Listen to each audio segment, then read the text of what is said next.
Thinking. Okay. అది వదిలేండి. సరే ఏ పార్టీలో చేరుతారో అని చెప్పారంటే వాస్తవం కూడా కేసీఆర్ గారి పట్ల నాకు గౌరవం ఉన్నది, అరవింద్ గారి పట్ల ఏదైతే ఉందో అభిమానం ఉన్నది.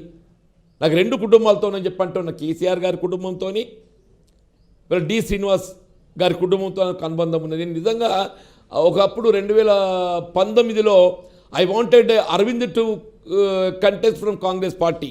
నేను అతను మాట్లాడా, మీరు కాంగ్రెస్ పార్టీకి వెళ్ళి అభ్యర్థి కంటే బాగుంటుంది అని చెప్పని.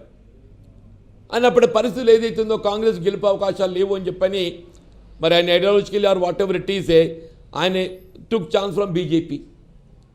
అప్పుడు బీజేపీ పరిస్థితుల్లో కాంగ్రెస్ పార్టీ బీజేపీ అభ్యర్థి అరవింద్ గెలుపు కోసం కూడా జీవన్ రెడ్డి ప్రయత్నం చేశారంటారు, నిజమేనా అది? ఇప్పుడు ఎవరి గెలుపు కోసం ఎవరు ప్రయత్నం చేయరు. ఓట్ అనేది ఏదైతుందో ఎన్నికలకు ఆలోచన విధానం మారుతుంది ఓటర్ది. వాళ్ళ ఉదాహరణకు సిద్దిపేటే ఉంది హరీష్ రావు గారు, ఆయన ఎమ్మెల్యేగా ఏదైతుందో ఆయనకు వచ్చిన ఓటు పర్సెంటేజ్ ఎంత, ఎంపీకి ఆ ఓటు ఎందుకు పోలు చేయలేకపోయిండు? ఆయననైతే ఆయన సిద్దిపేటలో ఆయన ప్రభావం తగ్గాలని కోరుకోడు కదా. అవును.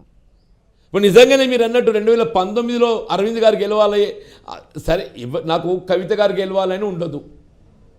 నా ఓటమికి ప్రధాన కారకురాలు కవిత గారు అంటే ఒక భావన కలిగి ఉన్నా కాబట్టి వారు గెలవాలని నాకు ఉండదు, కాంగ్రెస్ గెలవాలని ఉంటుంది. అవును. కాంగ్రెస్ గెలవలేని పరిస్థితులలో మరి టీఆర్ఎస్ గెలిచి ఆ అవకాశాలు మెరుగైతే కావచ్చు. అంతర్గామ, యునో అంతర్గామ, అవును, జగిత్యాల మండలం అంతర్గామ సంజయ్ గారి నేటివ్ విలేజ్. అది అవును, సంజయ్ గారి నేటివ్ విలేజ్, వారి సొంత గ్రామం నేటివ్ విలేజ్. అవును.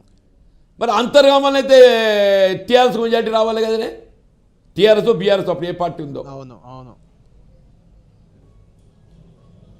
అంతర్గామలనైతే కవిత గారికి మెజార్టీ రావాలి కదా.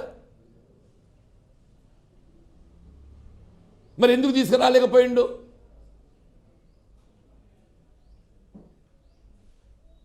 ఎన్నిక అనేది ఏదైతుందో ఎలక్షన్ టు ఎలక్షన్ మార్పులు దొరుకుతాయి. ఓటర్ ఆలోచన విధానం మారుతుంది. శాసనసభ ఎన్నికల్లో ఒక ఆలోచన విధానం ఒకలాగా ఉంటుంది, పార్లమెంట్ ఒకలాగా ఉంటుంది, స్థానిక సంస్థల ఎన్నికల్లో ఒకలాగా ఉంటుంది.